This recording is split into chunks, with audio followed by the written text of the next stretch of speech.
Hello everyone, and welcome to the October 2024 and penultimate edition of Fiction Fix Online. Due to a technical error, we won't be live streaming this event today, but we are recording it to post it later in the Finger on the Pulse, the Facebook group for Fiction Fix Online, and on my Helen Claire Gould's channel on YouTube. So please subscribe, as usual, and please point all your friends towards it. If you wish to join the Finger on the Pulse, if you're watching this, please ask to do so or message me on Facebook to ask for an invitation. There are a few rules to review and some questions to answer, but the group is both for readers and listeners and will continue to function as a page for writing and publishing related posts. At our Fiction Fix live events in the pub, we used to have a books table. We can't do that with Fiction Fix Online, but for our authors, if you're reading this afternoon, please post your book details in the chat and include your website along with a link to the book and the seller or sellers for the print version. Prices would be helpful, and an ISBN or ASIN or equivalent if you have it, universal book links, anything like that. And on Amazon Kindle, the link, I believe you can put in a link that will take readers straight to the book, if at all possible. So we hope.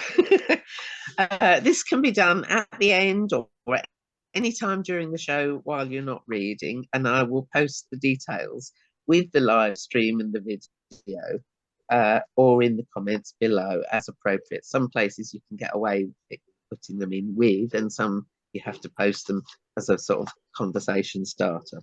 If you hear something you really like, do use the reactions to show your appreciation. I'm not sure where they've moved into actually.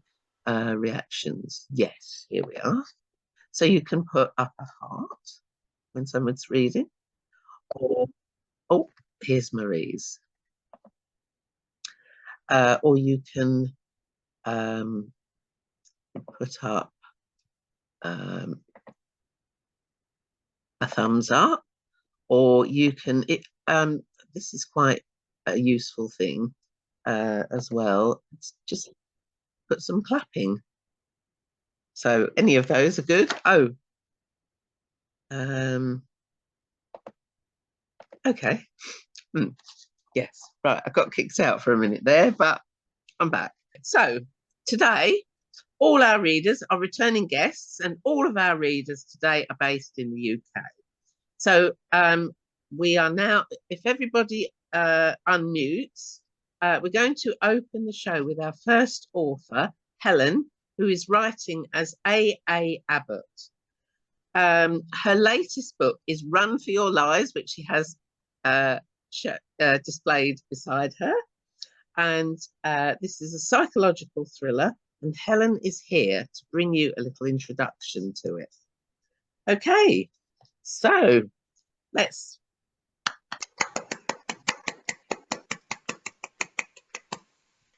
Right, take it away, Maestro. Thank you. I'm going to read from the beginning of Run for Your Lies. Chapter 1, June 1992. He struggled to lift the body. That surprised him. The boy had looked all skin and bone. Strong for a 13-year-old, though. Quite a scrapper. He hadn't expected that either, and it had led him into this mess. Who, outside the military, ever plans to kill another human being? If only the kid hadn't fought back. That shouldn't have happened. The lad had smoked an entire joint, inhaling greedily, on top of 3 cans of breaker. It had been enough to secure compliance from the others. Perhaps this one was already addicted to drink and drugs. They would have bounced off him. He should have listened to the silly cow.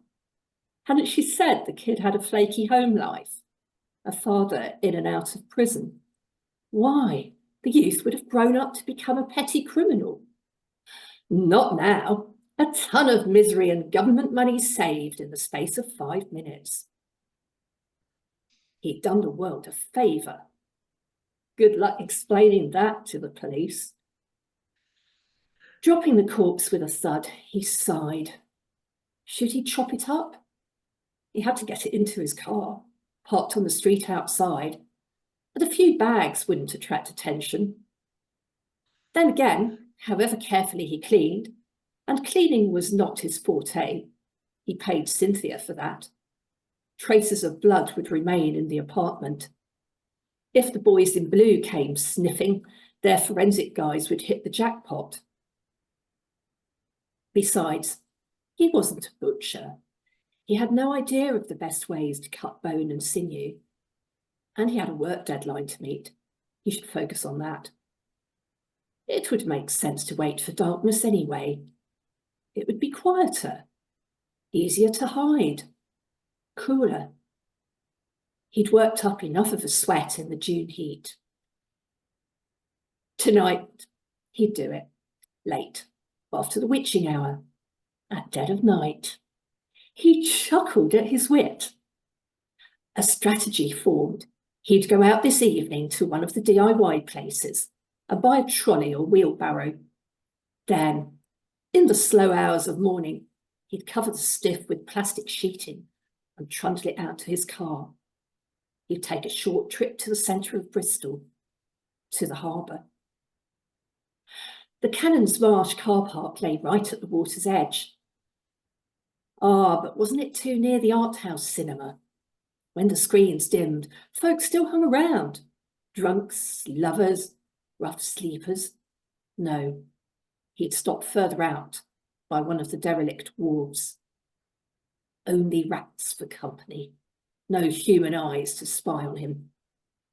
A quick push. Job done. Tenderly, he touched a mottled cheek. Already cooling, it remained soft and downy. Closing his eyes, he caressed the peachy skin and tried to imagine that the last hour had never happened, because it was such a shame that throttling a person spoilt their looks. The boy had been so pretty. Chapter 2, September 2023. Juliet. A loud crash woke her. A dead weight trapped her lower legs. A scream choked in her throat. She heard ragged rasps of breath.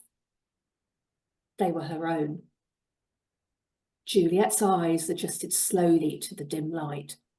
She remembered. This wasn't the dormitory at the farmhouse, that Spartan place where you were never alone. The bed was in Greg's flat, where she'd arrived last night.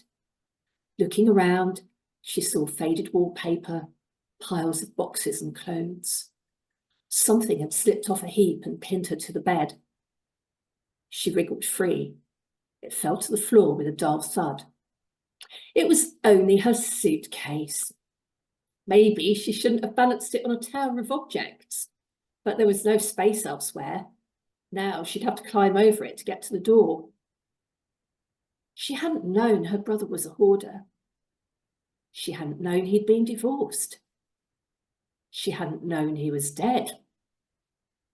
A fuzzy image of a young man remained in her mind, frozen over 30 years ago. His life since was a mystery. What she did know, she could write in one sentence. She'd inherited his heavily mortgaged flat. The call from his solicitor came out of the blue. When Sister Anya summoned her to the phone, Juliet had been picking strawberries in a hot polytunnel. Sweating, her 56-year-old back aching. She'd expected another translation project.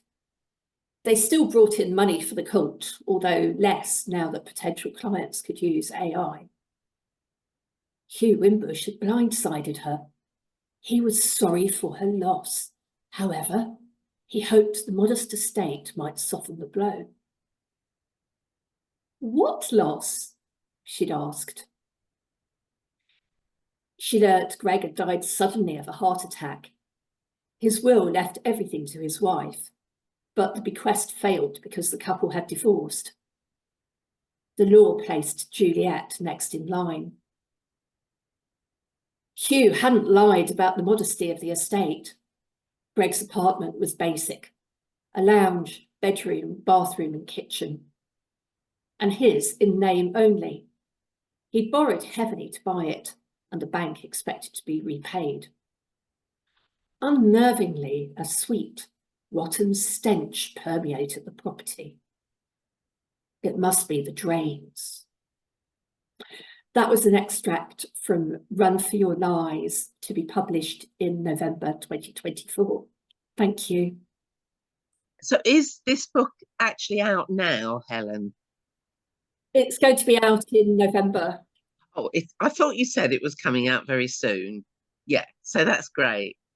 Yeah, and the house, presumably, is where Greg's flat is. And Greg is the young man who gets killed at the beginning, I take it. I can't tell you that. No, he's not actually. Oh, he's not.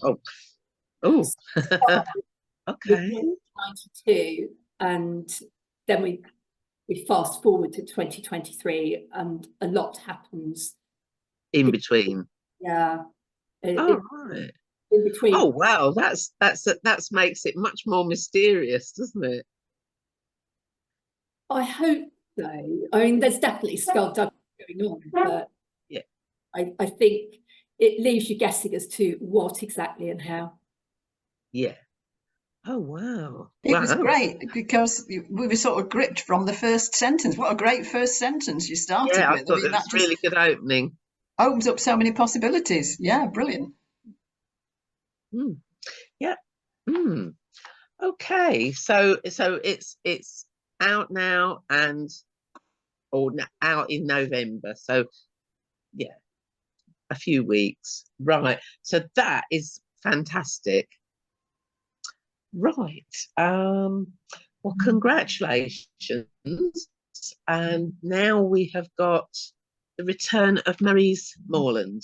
So please welcome her back into the spotlight, reading from her latest novel, Time and Elvira Jones. And thank you all so much for muting yourselves during the reading, if you feel that you can cope with unmuting yourself. Anyway, yeah, okay, yeah, go for it. In this extract, time-travelling adventuress Elvira Jones is romantically involved with the poet Shelley and is determined to save him from drowning at the age of 29.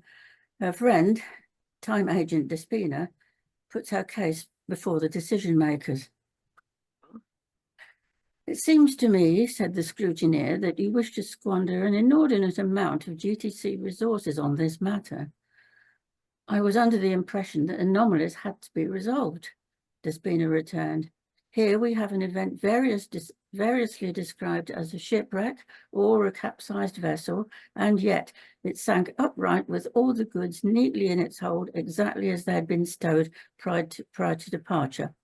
On being salvaged, there was evidence that the aerial had been hauled below the waterline, and yes, I know the crew cannot continue to live in their own time, but there's no valid reason for them to die in it.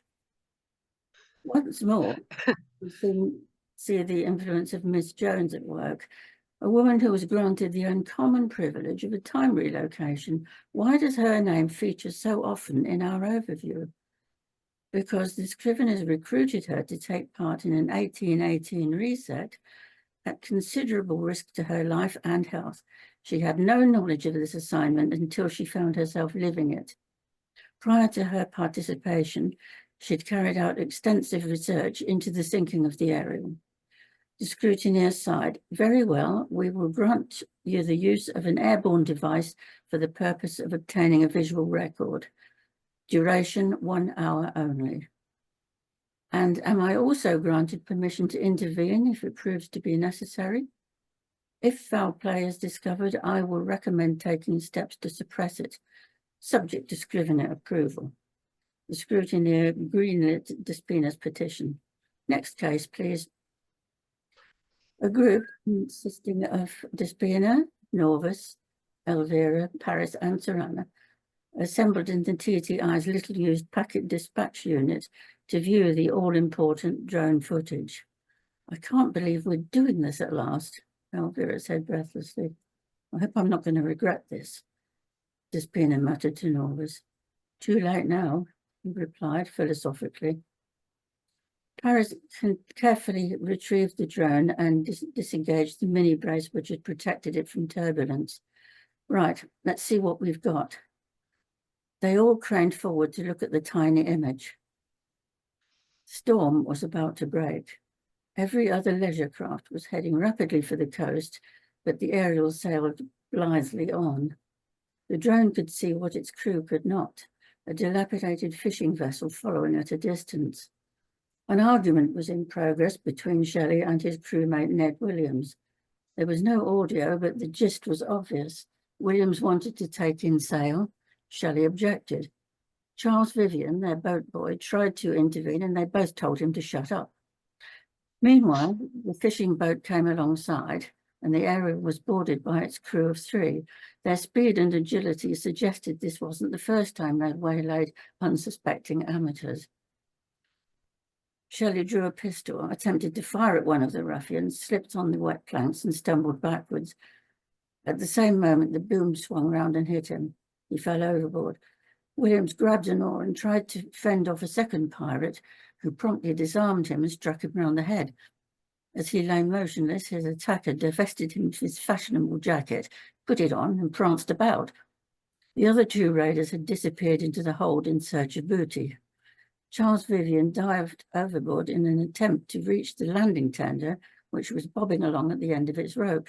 He might have reached it, but a heavy wave broke over him and slammed him back against the aerial's hull. He didn't resurface. The fishing boat slipped its tether and was swept away by the suddenly turbulent sea. Then a 2-masted felucca of the type favoured by customs patrols approached out of the sea fog and, with no attempt to alter course, smashed into the aerial.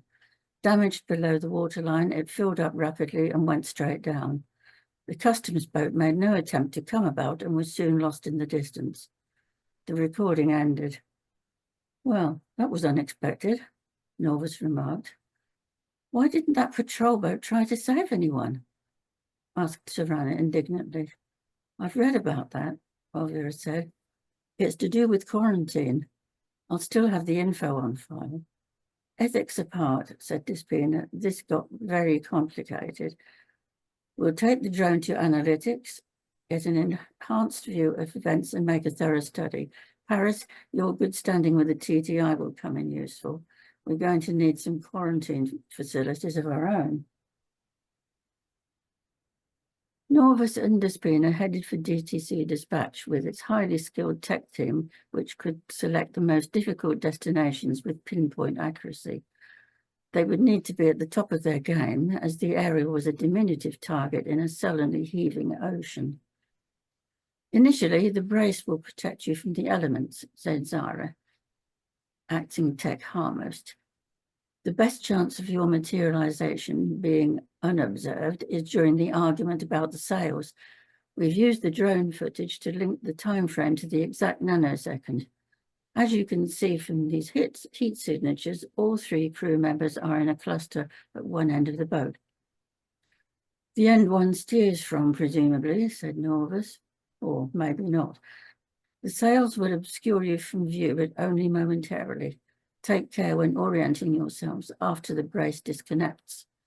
Once we have the signal from all 3 custody bands, we'll initiate the transfer to arrivals. You, of course, will be returned here to make your report. So shall we expedite? Ready, said the agents. On my mark. The sharp-eyed boat boy was the first to spot them. Mr. Williams, Mr. Shelley, we've got stowaways. Norvis, suave and smiling, advanced toward them.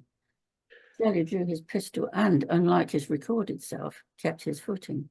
Despina marched forward and shoved the weapon aside. Really, Shelley, you're a mite too handy with that thing. Is this any way to greet an old friend? He stared. Despina? You know her? Ned inquired. I do indeed. Another of your lady friends. Why didn't you just invite her along instead of secreting her away? And as for you, his gaze swiveled to Norvis. I'd like you to explain yourself, sir. What are you? Customs officer? Brigand? Spy? None of those. We're your rescuers. Despina took Shelley's suddenly nerveless hand and clipped the custody bracelet around his wrist. He made a vague attempt to remove it, knowing he'd be unable to. Be careful what you say, she murmured in his ear. Your friends don't have your insider knowledge. The expected protest didn't happen. Instead, he was calm, too calm. Make an end of this, he said evenly. What do you mean, rescuers? Williams demanded, still addressing Norvis. You'll find out if you don't do as you're told. See that sail in the distance? They're pirates. I heard them plotting to kill you and plunder your vessel. We're from Maritime Crime Prevention. Never heard of it. And we've only just managed to catch up with these villains. We intend to take you to safety and lie in wait for them. He seized the opportunity to slap a bracelet on Ned while he was still pondering the announcement. You'll have to be quarantined, of course, and these bands will identify you to our onshore colleagues. Your turn, young one. Charles obediently extended an arm. Take us to safety in what?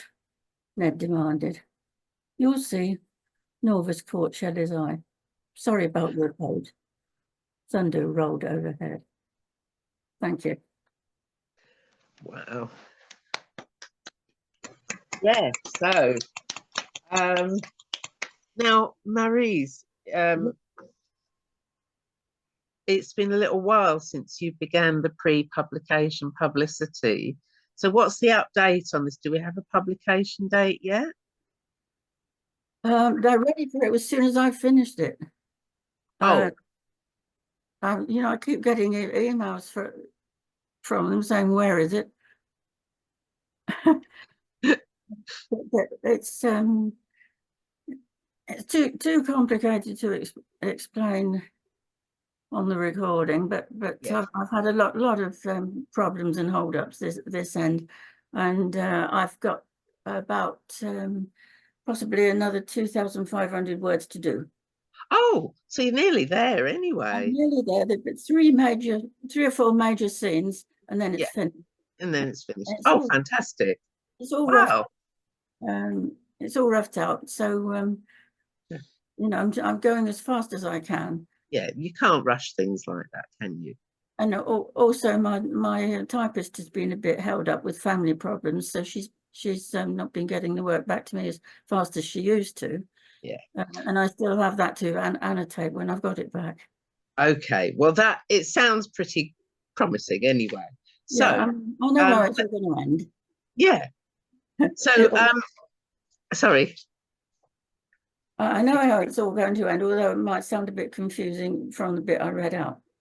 No, it's fine. It's fine. It sounds, there's lots and lots of elements in there, aren't there?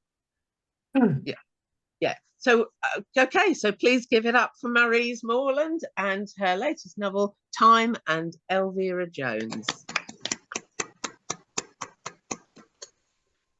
Right.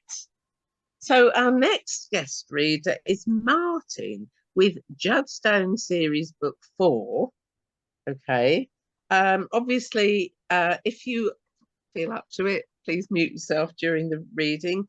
But first, let's hear it from Martin, reading Martin Tracey, reading an extract from Double Fantasy. Thank you. There you go. That's kind of what it looks like. I don't know if it can. Oh, it's all blurry. Well, it's front, so that's all right. It's a double fantasy, so. The thing is, as you were holding it up, your background kept coming in front of it. I know, yeah. That's it's weird, okay. You can find it. I'm going to put some things in the chat. So, anyway, I've got big shoes to fill after Helen and Marise. So that was so good. Well done, ladies. I really enjoyed both your readings.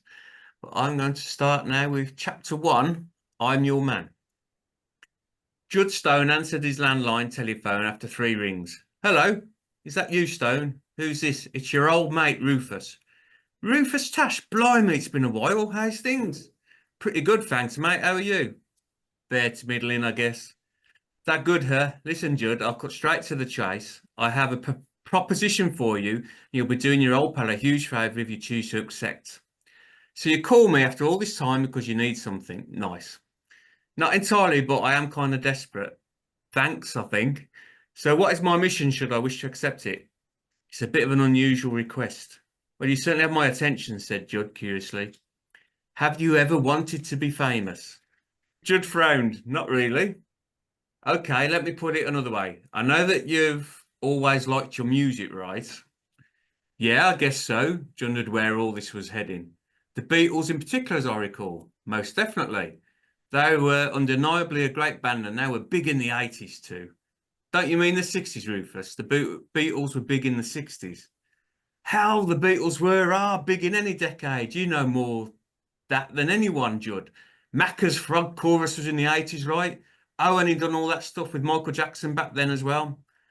Yes, okay, point taken, although I'm not convinced that the Frog Chorus is the best measure of the capability of the Beatles, but it has its place, I guess. Look, what's this all about, Rufus? I need you to be Andrew Ridgeley for the night. Judd took the phone from his ear and stared at it in puzzlement, wondering if his old friend had turned to drugs over the last years. After a shake of the head, he returned to the conversation. What the hell are you talking about, Rufus? We've gone from the Beatles to Andrew Ridgeley in a millisecond, and you need me to be the latter for the night. He's had an accident, went skiing in Switzerland and broke his arm and both legs. Needless to say, he can't prance around the stage and play his guitar. Andrew Ridgeley of Wham? The very same. Kind of. Kind of. This isn't making a lot of sense, Rufus. Have you had a knock on the head, mate? No, of course I haven't. Okay, here's the deal. I'm putting on an 80s festival and George Michael won't go on stage without Andrew Ridgeley. The same George Michael who died on Christmas Day 2016. No, of course not. That's where the kind of reference comes in. I'm organising a festival of tribute artists. Wham, or rather Sham, as a tribute actor known, are meant to be opening the whole thing. If we stick a black wig on you, Judd, along with a Choose Life t-shirt, you'll really look the part and save the day, Judd. Are you nuts? I can play a little bit of guitar, just some basic chords and riffs, but I can't hold my own in a proper concert environment, Rufus. There's nothing to worry about. It's all totally okay. There'll be a permanent band of core musicians that will play along with all of the tribute acts to keep things ticking along nicely. I just need you to dance around looking handsome, Judd. I know you can do that. Like I said, George, or rather part-time builder Andrew Baker, is terrified to perform without Andy, or someone pretending to be him at least. And what's the name of the usual Ridgeley impersonator, this guy who has hurt himself skiing? George Farmer. He's a chippy. That's how the two of them met and got into this, actually. While working on construction projects together, they would sing along to the obligatory radio, and pretty soon Sham were born. So, George is Andrew and Andrew is George. Yeah. And a baker is a builder and a farmer is a carpenter. Almost. George's surname is spelt with an L and not an R in the middle. And in their spare time, both the bricky and the chippy transform into two musical heartthrobs. Blimey, you couldn't write this stuff. Actually, it's more the other way around. They are construction workers in their spare time, as they do very well as the tribute act. That was until George Farmer had his skiing accident and we lost our Andrew Ridgeley. I have to say that this is probably the most surreal conversation I've ever had, Rufus. So, will you do it, Judd? Judd wasn't quite sure how to answer. There was a certain attractiveness to the proposition, but he'd never done anything like this before. Seemed a little scary. Why me? Because you're the coolest guy I've ever known, Judd Stone. I guess I should be flattered that you asked me, Rufus, and in spite of the proverb that flattery gets you everywhere, I really don't think so. Sorry, buddy, but it's not for me.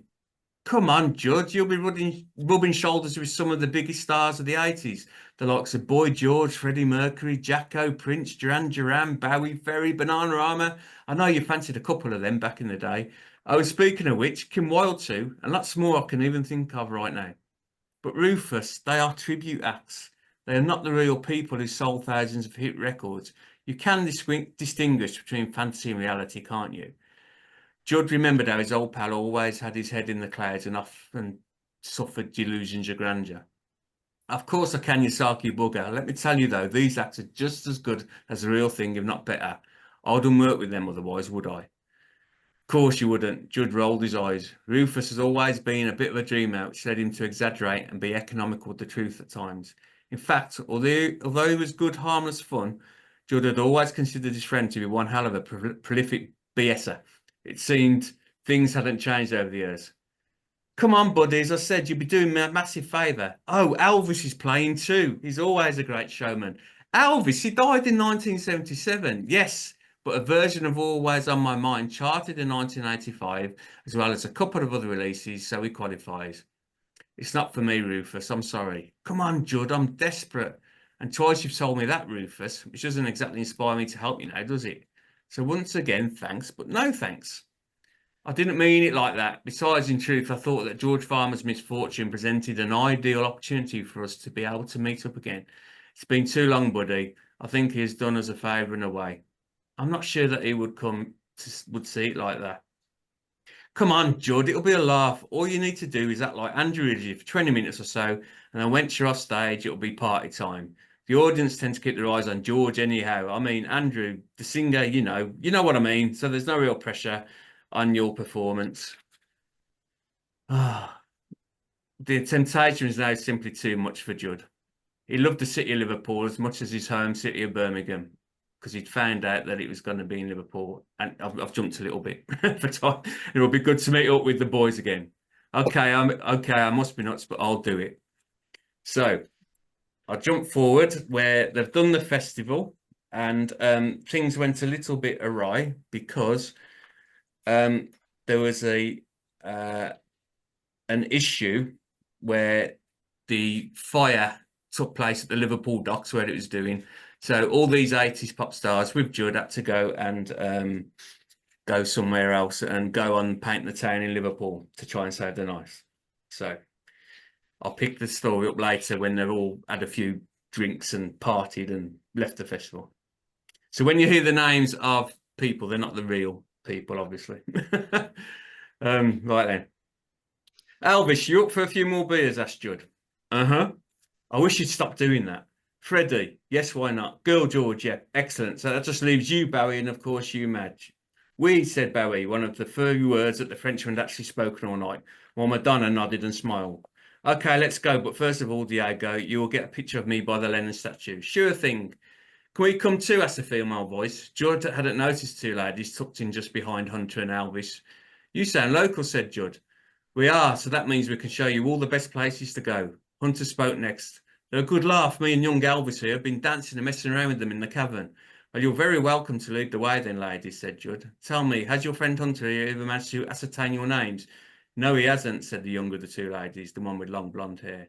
He isn't much of a gentleman, but don't judge us all by his standards. I'm Judd, pleased to meet you. Judd shook the hands of the two ladies, starting with the blonde and then moving over to the dark-haired lady.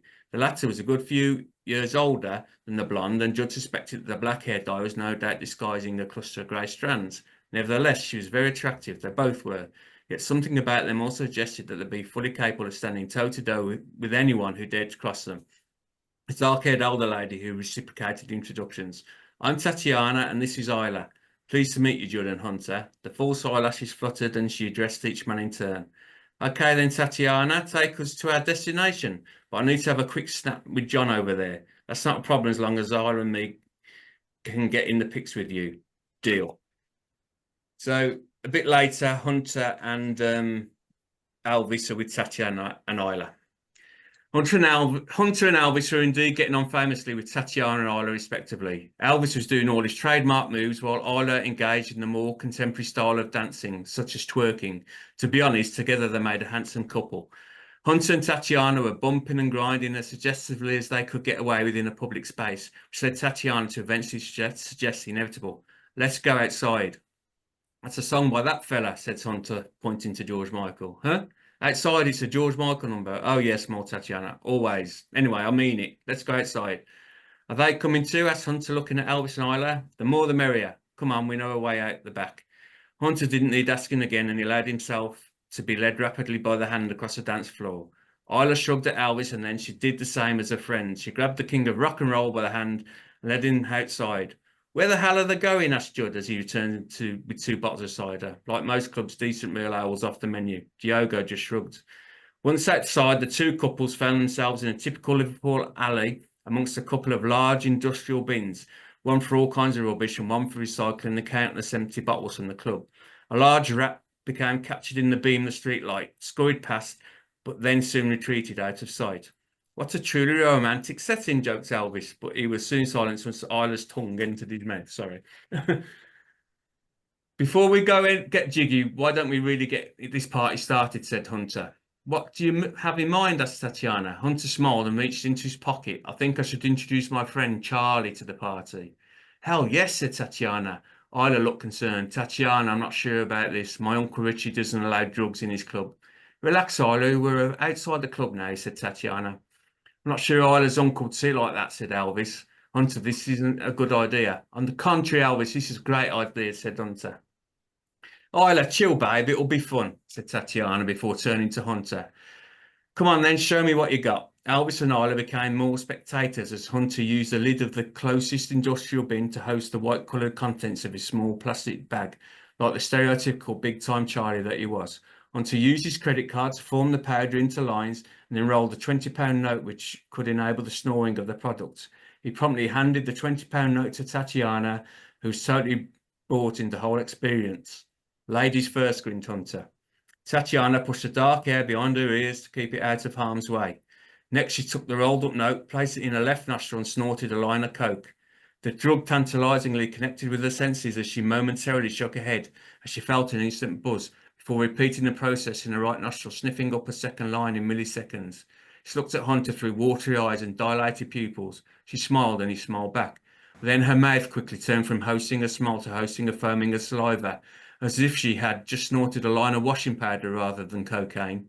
Suddenly, totally withdrawn from everything around her, Tatiana seemed to hang in midair for what seemed an age, but in truth was only seconds. The froth from her mouth continued to flow before dropping to the ground and shaking violently for another few seconds. Then she moved no more. Isla screamed. What have you done? Said Elvis. Hunter dropped to his knees and cradled Tatiana's head. Tatiana, wake up, wake up. But her head just flopped about as her neck seemed to lose control. Her eyes still expressed dilated pupils, but now they were glazed over as she stared at nothing in particular. Desperation, he slapped her face, hoping for a reaction. But there was nothing. Hunter put his ear to Tatiana's mouth, hoping to detect a sign of breathing. Nothing. He turned to Isla and Elvis. I think she's dead. Thank you. That's the end of my little read of Double Fantasy. Okay, so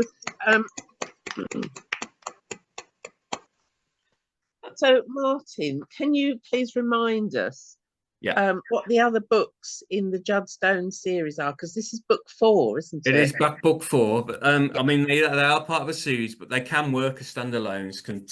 You could read them in any order. There's only little bits that connect. But the first book is Mind Gorilla. That's about religious cults and serial killers and mind control. At that point, Judd is a policeman in Birmingham.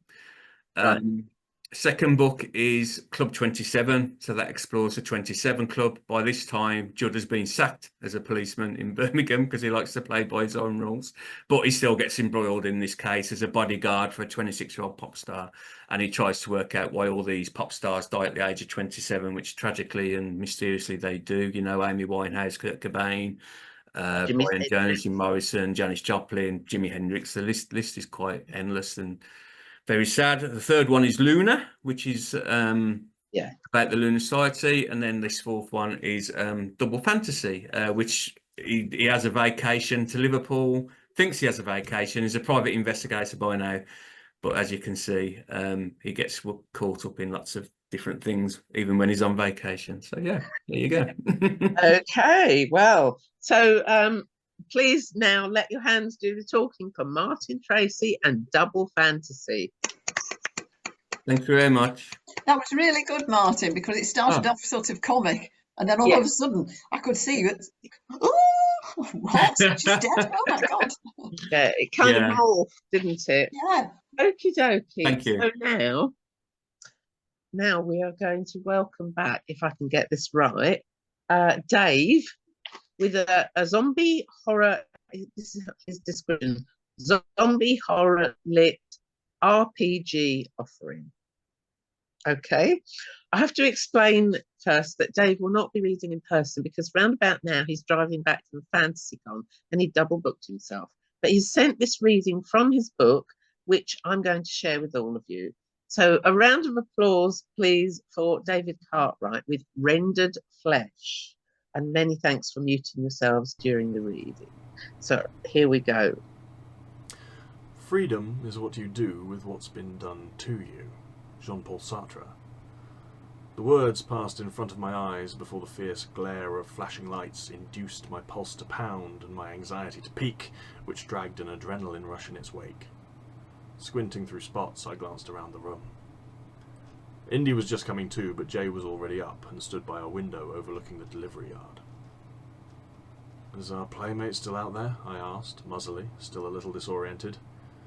"Just standing there," Jay reported. "Gee, Alex, you okay?" I groaned as I pulled myself to my feet. "Yeah, I'm good." "Indy, you with us?" "Vouloir, c'est pouvoir. I'm coming. "Okay," Jay announced. "Priorities. Go." He pointed at me. "Give me a break, Jay. I feel like I just woke up," I complained. "Well, it looks like someone woke up on the wrong side of the binary," Indy grinned smugly, stretching. "Bite me," I grumbled. Indy winked at me, waggling bushy eyebrows comically. "Happily." In a way you just did." Jay's voice cut through our banter. "But you need to learn to work under pressure." He turned and thrust a finger at me dramatically. "Lex, priorities." "Sustenance, security, situation," I repeated one of our basic mantras carefully. "We make sure we're full HP, safe and secure, and then plan our next move." "Good. So how are your bars?" I checked my wrist, and a message flashed up on my display. "Stamina level 2 bonus applied. Stamina increased by 12%. Stamina drain decreased by 5%. The stamina's full, health is down a bit, and stress is low. I'm guessing we have to eat at regular intervals regardless of any damage taken. And maybe the login blast is to simulate nightmares? This game plays more like a sim the more I think about it." "Yeah, the audience demands realism." Jay turned away from the window. "There are a few geeks hanging around the gates and scattered around from what I can see. There's not much we can do about that right now." "So," Indy managed around a mouthful of chocolate bar that he waved as he spoke. "Once we've checked that we're still secure, what then?" We go down to the yard and figure out the best way to kill a zombie," Jay replied simply. "With a table leg and a hockey stick?" I queried doubtfully. "We'll see what we can find. In the meantime, we grab a few things to supplement our supplies, but don't go crazy. We don't want anyone who does get in to suspect that there are other players here." "A little paranoid there, Jay?" Indy cut in. Jay regarded him sternly. "You know enough about the gaming world to know that you can't count on everyone playing nice. You got lucky with your avatar, Indy. Lex not so much. Didn't Gamergate teach you anything?" "That you can't escape bigotry and sexism even in a fantasy world," Indy replied dryly. "Yeah, there are some pretty nasty players out there. Fight the dead, fear the living?" Jay nodded. Words to play by. "Come on, that's not everybody," I objected, adding to myself, "just most of them."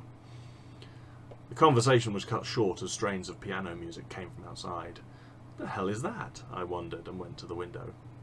Jay joined me. "Schubert?" All I could see was a stereo sat in the road a little ways from our back gate. Couldn't have been much more than 30 to 40 yards away from where we were standing, watching. The nearby zombies shuffled urgently toward the sound. Chopin, one of the nocturnes," Indy commented as the piano rose to a tinkling crescendo. "But why?" Jay's question echoed my own confusion. The music played on, and the 24 or so scattered dweebs in the area shuffled relentlessly towards it. They formed a milling crowd, the press of them muffling the stereo before a loud mechanical cough echoed through the surrounding buildings. It had hardly faded before another sounded and was followed by a high, buzzing whine. "Who's this asshole?" I asked as someone, who I assumed to be another player, stepped out of the shadow of a low apartment block up the street. I assumed it was a player because I couldn't imagine the programmers, who put all the effort we'd experienced into this game, would ever outfit an NPC with a welder's mask, high-top boots, white boxer briefs, and a chainsaw. "Will you look at this dumbass?" Jay breathed quietly as the figure revved the saw a couple of times, the burble of the engine building to a high roar. The crowd of deadheads turned and lurched in the direction of the awful cacophony. Raising the howling saw above his head, the mostly naked figure, and I shuddered at the possibilities for injury from the saw, let alone the added zombies, started a slow run toward the zombie pack. Indy scanned from side to side, obviously searching for the player's comrades or support. Can that guy even see through that welder's mask? "Do we go and help?" I asked. Another battle royale player, all instant gratification, no patience. Just watch, Jay replied. The figure reached the first zombie and swung the chainsaw, the engine howling at top revs. The saw took the zombie's head clean off in a brief splatter of dark gore. The weight pulled the player slightly off balance, but he recovered well, sidestepping the reaching headless body as it lurched past, fallen to the pavement. Lucky, lucky, Jay breathed. The player heaved the saw around in a backswing and caught the next corpse in the midriff. More brown blood sprayed, coating them in the foul effluence. The engine note, starting at that familiar ear-splitting roar, suddenly dropped to a dull grumble. "It's jammed?" Indy asked, open-mouthed in disbelief. "The clothing," Jay stated grimly. "All that goo and cloth. Chainsaw is a stupid weapon." I felt a tightness in my chest and my arms trembled with the need to do something. "Should we help? What can we do?" Jay fixed me with an empty gaze. "There's nothing we can do. The idiot brought it on himself." The engine growled and grumbled as the unknown player tried to rev it into motion. We were close enough to see the saw bucking as the little motion the blade did achieve jerked the zombie closer still. The player bellowed in sudden frustration and fear as rigged hands grasped bare shoulders, and the engine finally stuttered and died. The player's shouts rose to screams as the zombie leaned in for the bite, and bright red blood gushed from the wound. More zombies flanked the screaming player. Trapped by his death grip on the saw and the pressure of the crowding zombies, the screams took on a shrill, desperate note, rising beyond panic and pain as the dead started to bite and rend. "Why doesn't he log out?" Indy demanded. "I don't think he can." Jay's voice was flat and hard. "He can't reach his wrist." He turned away from the sight. I couldn't look away. Much as I wanted to, much as the pulse of my wrist demanded I do. Even as I watched, a zombie freed one of the player's arms and started to savage the inside of the elbow, biting again and again, all the while pulling and tugging until the limb severed, its ragged end dripping more bright blood. The ravening horde was pulling ribbons of dripping flesh and jelly-like strands of organs from the howling player. Red hands raised the pieces high before bringing them down between gnashing teeth. Arterial spray pulsed over the crowding corpses a couple of times, painting the feeding cadavers red. It was a relief when the avatar stopped screaming and dropped out of sight into the clamouring zombies. My gorge rose, but I fought it and kept it down. "En couleur," Indy breathed in disgust and finally ripped his gaze from the scene. "There's got to be a cutout," I rounded on Jay. "The devs can't be letting players experience being eaten alive, right?" "Your guess is as good as mine, but it's a good incentive not to get eaten," he shrugged. "No shit, Sherlock," Indy shivered, making revolted noises. "You're being awfully cold about this, Jay," I said accusingly. "You can't tell me that idiot didn't bring it on himself," Jay replied disarmingly. "They're possibly live-streaming the whole thing too, just a cheap gimmick for hits." "Yeah, but," I started. "No buts. We've got our own shit to do. Let's make sure we're secure, and then we'll see what the situation is out back." We made sure none of the shop floor shamblers had wandered through the bakery or butcher's area, and checked the fire exits were still locked before meeting up in the loading bay. "What's going on outside?" Indy asked. "The pack's still distracted. Our guest is trying its best to get out to the buffet." "Jeez, Jay," I felt a little sick at his nonchalance. "Nice turn of phrase." "It's the zompocalypse out there, Lex. Get used to it." "So what do we do now?" Indy pressed. "Well, we have 2 blunt weapons and a small selection of blades. Lex, you'll put those to use. Indy, you stand by just in case." I lifted one of the short, stout blades. "What are you going to do?" I asked. "Supervise," Jay replied. Let's have a big hand for David Cartwright and rendered flesh.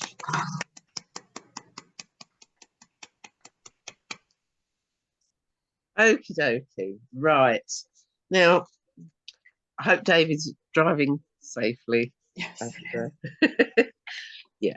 So our next reader is Carol, who has a comic fantasy story which manages to be quite feminist as well as fantastical.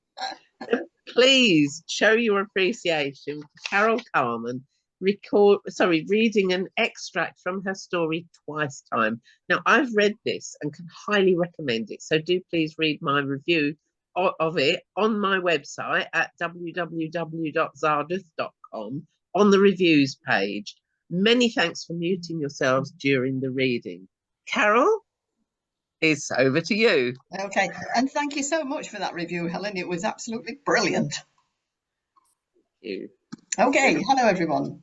And thanks for the opportunity to read as well. This is the book. It's twice time. I'll put the details in the thing. Bit of backstory. Lord Rudolph Dibkiss has blown up the West Wing tower of his wife Rosa's ancestral home, which is Castle Stein. They had a fight and now he's spread-eagled on top of a billiard table, hands and feet tied at the corner pockets. With Rosa in the games room are her butler, Beaton, and the chief alchemist. It was difficult to tell exactly what the bound and prone Rudolph was saying because his speech was hampered by the thick woolen sock stuffed in his mouth and kept there by Rosa's hand. "Splendid," she said, as Beaton put the tray on the side table in the games room. "Redvers, fill the syringe for me, please." The chief alchemist hurried to the tray and dipped the steel cake icing syringe in the jug of water. "No, no," said Rosa, "from the bowl." The chief alchemist emptied the water from the syringe. "How much?" he asked, slathering and scraping Mrs. B's finest beef dripping into the syringe. "As much as you can get in. Then bring it over here, please." The chief alchemist's face had a look of rapture as he handed Rosa the full syringe. He and the members of his collective usually spent their days staring at disappointing test results, so to see a person getting what they wanted out of life was something of a departure for him. Rosa held the syringe over Rudolph's face, which wavered between defiance and puzzlement. She pressed the plunger until soft, glistening fat curled out of the nozzle and dropped onto his forehead. "Any ideas what I'm going to do with this?" she asked. Rudolph's eyes widened, as did those of the chief alchemist. "Trust me," she said, "this won't hurt a bit." She plonked the chief alchemist's hand firmly on the sock in Rudolph's mouth. "Keep him quiet, would you, Redvers?" Rudolph's scream was deadened to a fierce bleat by the sock and the chief alchemist's grip. However, when no further injury befell him, he quietened, mystified. From his prone position on the table, he couldn't see what his wife was doing, but he was greatly relieved that she wasn't doing it to him. What Rosa was doing was squeezing Mrs. B's dripping lavishly onto the bearings of each wheel on the billiard table. When the greasing was complete, she spread the last of the dripping on the slice of bread and folded it in half to make a sandwich. She placed this on the billiard table cushion, along with a jug of water and a full money bag, which she took from her pocket. "Open the doors, please, Beaton." "Milady." "This," said Rosa, moving the chief alchemist's hand out of the way and pouring the entire jug of water over Rudolph's face, "is the last drink you will ever get from me." He writhed and jerked, but the restraints held him fast. She pulled a sock out of his mouth, and as he gasped for air, she jammed the sandwich in its place. "This is the last food you will ever get from me." She lifted the money bag high over the table. "And this is the last money you will ever get from me." As the bag full of coins crashed into Rudolph's main source of satisfaction, the chief alchemist sucked in air, half turned away and lifted one knee. Rudolph screamed and tried doubling up, but his bonds were too tight. He bit the sandwich fiercely and breathed heavily through his nose as his eyes watered to overflowing. He shook his head and half the sandwich fell away. He tried spitting out the other half, but he couldn't summon enough puff. He started chewing furiously. Rosa smiled at him. "And here is my last wish for you." "What?" He flubbered through the bread and dripping. "Yes, I wish that one day you'll feel such complete and utter joy as I do now." Now, the second strand of the story is about a witch who is making a journey with her cat familiar, who's in a cat box attached to the broomstick. The witch circled high over the village, bidding a silent farewell to the people to whom she had ministered for so many years. Far below her, a thin old man with a long grey beard was steeped in concentration, focusing every last one of his mental and physical powers in trying to unravel the ancient mystical art of future sight by staring at a glass doorknob. She headed south, and the high Stilton hills in whose shadow she had lived gave way to gentler slopes, bleak moors and primeval woodland punctured here and there by clearings for farms, where sheep and cattle grazed lazily in the pastures and paid no attention to the overhead traveller. She passed small groups of houses huddled together, communities just starting the inevitable transition from hamlet to village, and she flew over ragged-edged towns asserting their identity by eating into the surrounding countryside. Eventually, the landscape flattened out further, and in the distance the witch saw the landmark that set her destination town apart from every other place in the country. Punching through the low clouds like a giant steeple hat, its crystal tip glinting in the sunlight, was the conical main tower of the University of Nature, the high point of the town of Morland. She eased down into the valley that cradled the River Moor until she reached the sprawling town, landing close to the huge limestone gateway that marked its northern entrance, Bog Bar. She dismounted and opened the door on the cat box. "Go on, stretch your legs." The cat yawned and shook himself. "Are we there yet?" "Just outside town. I thought we'd walk the rest of the way, see what's changed since our last visit."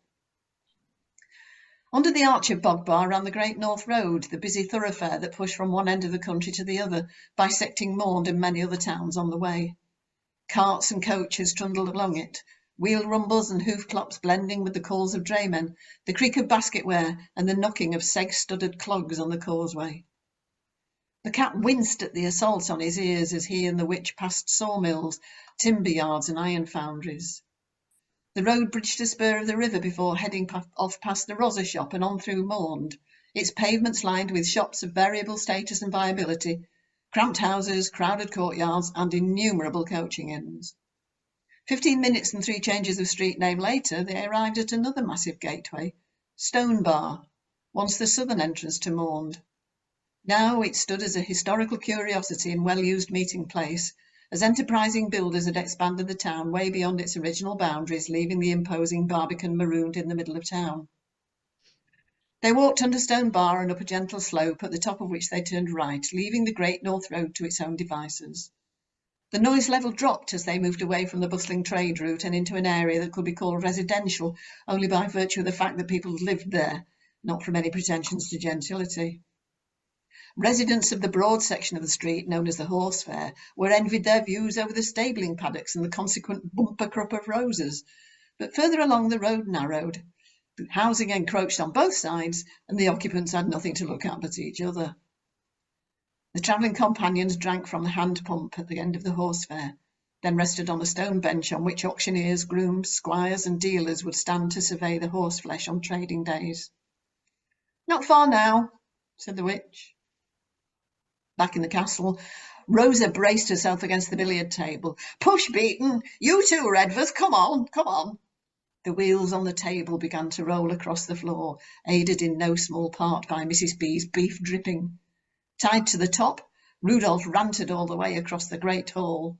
"You won't get away with this, you viper! Once the townspeople find out what you've done to me, they'll be eternally grateful. How many times have you said that the lamb and werewolf could do with a new billiard table? Well, now it's going to get one." "What? It's a straight run down. I've calculated it. You'll be fine." "You crazy mad bitch! You'll die for this. I will kill you. When you're big enough, you'll be too old." Dockside invective spouted from Rudolph as the table rolled across the drawbridge and gathered momentum down the hill. Discernible words gave way to broken, juddering screams as the wheels rattled over the cobblestones. "Yes!" shouted the chief alchemist, punching the air. Beaton coughed politely. "Should I send some washing soda to the tavern, my lady? Perhaps the landlord could use it to get the stains out of the green baize." The cat pressed his paws to his head, his face pinched in puzzlement. "I think the flying's affected my ears," he said unhappily. "I've got this noise like a man screaming on a billiard table. And he's not hanging about by the sounds of it." The witch looked at him with less than total belief. He shrugged his shoulders and pointed a paw towards the encroaching housing. "Coming from over there." She followed his gaze, and they watched in silent surprise as a billiard table shot out of the narrow end of the street. They turned their heads to follow its progress as it passed them, the screams of its tied-on passenger echoing across the horse fair as the table hurtled towards a local hostelry. The witch prodded the cat. "See? There's no tuck with your ears at all." "Seems not," he said. His nose twitched. "Can you smell roast beef?" It had never occurred to Rudolph that the billiard table could be a mode of transport. Over the years, he'd used it not only for its intended purpose, but as a dining table, a bar, a beetle racing circuit, and a bed, something he usually discovered the following morning when he woke up stiff-necked and foul-tempered. But not once had it been a substitute carriage. He'd certainly never wondered just exactly how deep the pile was on Green Bays, and as his head bounced up and down with every stone in the road, he'd never have to wonder again. Thank you.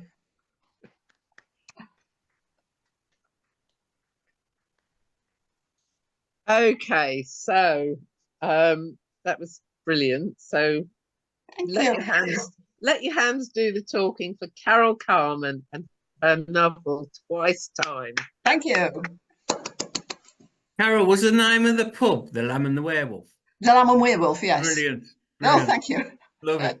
I wanna That's find that pub reflected and- on the picture on the front. Ah, You've got Lamb and Werewolf. This is the pub right, side. yeah, I get it. Yeah.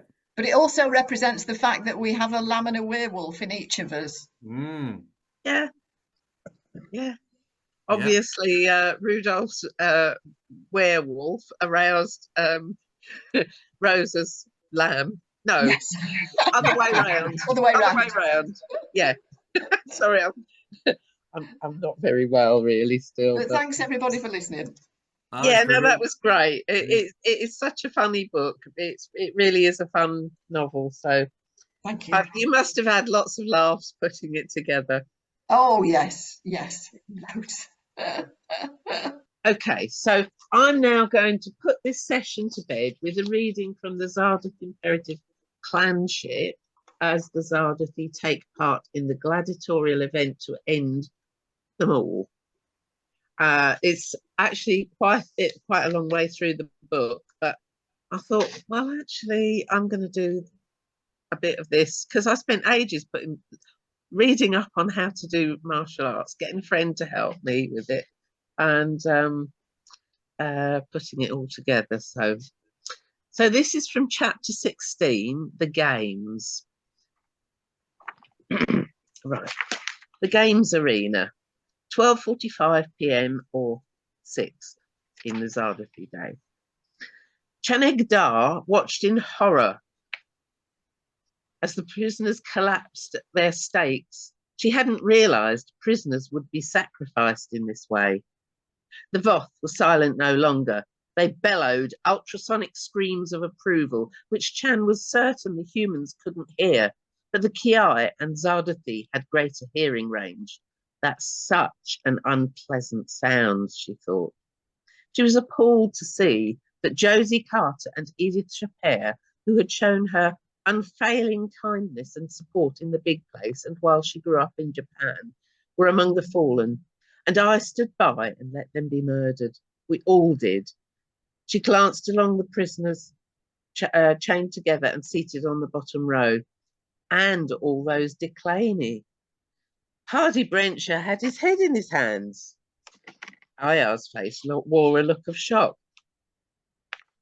But there was no time for emotion because the Kiai commander had risen to his feet. He waved the firing squad over to the posts. They untied the victims, hoisted them onto stretchers, and carried them away up the ramp to the rim of the amphitheatre. 4 squad members stayed behind to remove the posts and cover over the holes in the ground with flexible mats. Perfect, Chan noted in autopilot mode. Now the Voth perched in silence once more. They gave no indication of discomfort, interest, indeed any emotion or sensation, but she was aware of their heat traces, fueled further by the heat of the stone seating, and at a subliminal level was aware of them as a sentient mass. As she sought mastery of her emotions. Chabu Restique walked down the line and indicated who should be freed and who kept chained. The trooper who followed him unchained those who were to fight. Chaboo stopped in front of Chan and motioned for her to hold up her wrists. Chan, fight now, he said. And then a strange thing happened as sunlight gleamed on his face. His black skin glistened with glimmers of cobalt blue shading where the light passed through the raised lower edges of his skin scales. It was as if she'd glimpsed something she'd never realised existed. It was beautiful in its own way.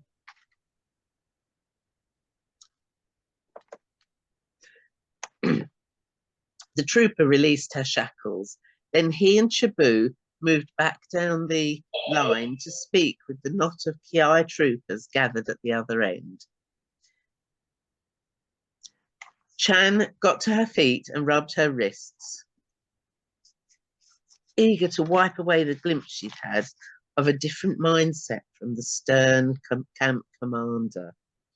Unable to process what had just happened, her train of thoughts moved on to wish she could massage away her sorrow at the passing of so many, especially her friends. But there's a job to be done. Hardy, Chaboo and IR had mentioned a vague plan that involved her fighting in the style she had studied with such diligence. She hadn't been told any other details, but if this is what IR requires, then I'll deliver it to the best of my ability. She began a series of warm-ups to prepare herself for the fight. When she glanced along the row, she was surprised. She wasn't the only or last to arise. Eddie, Hardy, Devan, Jaffa, and IR also stood up. At least her father hadn't been called on to fight yet. I'm sure he won't last long if he fights, and I don't want to lose another parent to the Voth. The conditions here in the camp have worn him down, and hearing about Tamba just about finished him off. Hardy Brencher beckoned them over. Do your damnedest, he murmured, and gave them the thumb clasp to Chan, IR, and Devan, and a handshake to Jaffa and Eddie. Hardy was paler than ever. He's in shock, Chan thought. You too? I forgot there would be several simultaneous fights. Yes, Hardy agreed. We don't want it all over too quickly. I presume Chaboo knows what he's doing. They looked across at the Ki group. No beam or projectile weapons, Chaboo announced. Just simple, unarmed combat. And he impressed on them all that, bearing in mind that the Games was a gladiatorial context, or context, they needed to pull out all the stops to keep the Voth there for as long as it took. What it was, he didn't specify. 6 troopers separated themselves from the group. Chaboo gestured to his troops as he spoke to them and collected a pile of weapons from them. Catching Chan's arm, Hardy said, "Look out for the poison spurs and go for it." He too began a warm-up and encouraged the others to follow suit.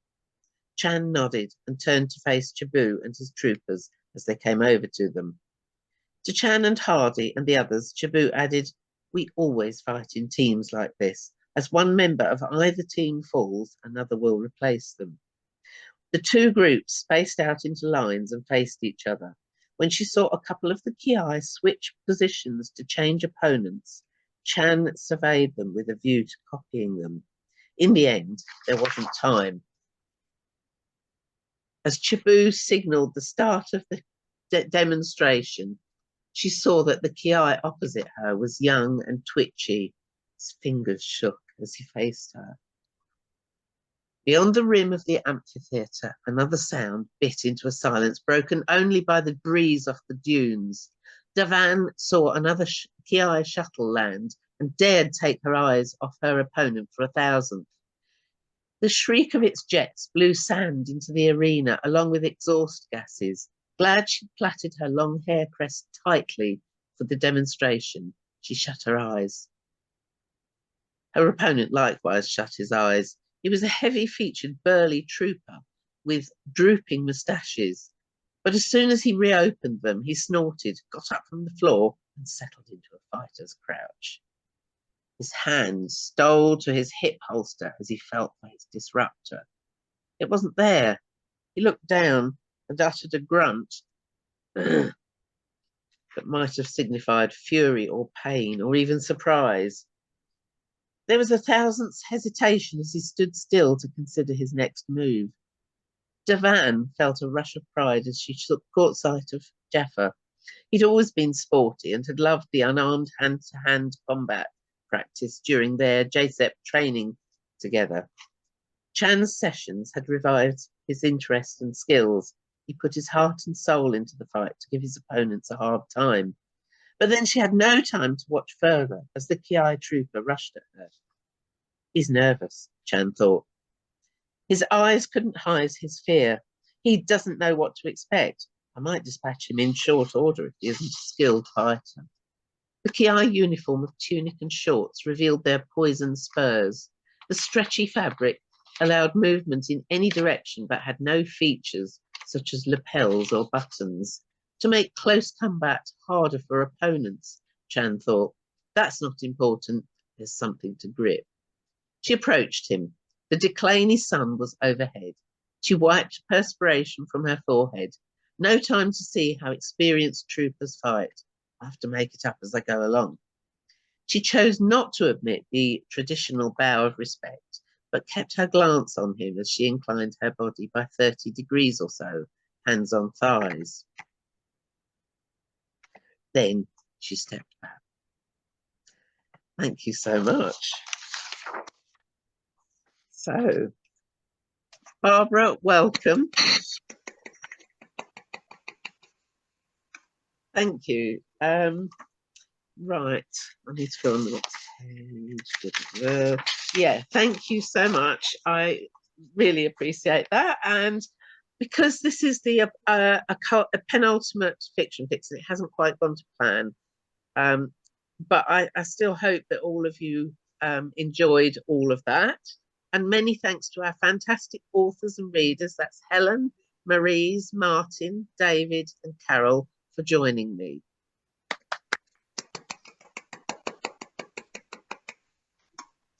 Okay, and thank you so much to our lovely friends and family. Well, we've got Barbara as part of our studio audience for joining us and supporting our readers today. And if you'd like to stay and join our chat with the authors after we finish, you are most welcome to join us. Authors, if you haven't yet done so, here's a reminder to please include links to your books in the chat or send the information to me afterwards, and I will post them on my timeline in the Finger on the Pulse, on my LinkedIn, on my YouTube channel, Helen Claire Gould, and on my website, www.zarduth.com. Do include prices, ISBNs or ASINs, stockists, national and international and local, and your websites too. Okay, so this has been Helen Claire Gould comparing Fiction Fix online and bringing to your attention both new and established writers in various fiction genres, mainly established writers today. But thank you so much for joining us. Authors and studio audience, if you'd like to join the authors chat after I end the recording, do stay with us. We hope you'll be able to join that. And the next Fiction Fix Online is on Sunday, the 17th of November. It's the final show. Join me then at 5 p.m. in the Finger on the Pulse for the live stream. I hope to be back to that and have it all sorted out by then. Or on my YouTube channel, Helen Claire Gould, for the Zoom video a day or two later. We will finish with a bit of a bang because the show's a bumper edition with 3 US authors and 4 UK authors.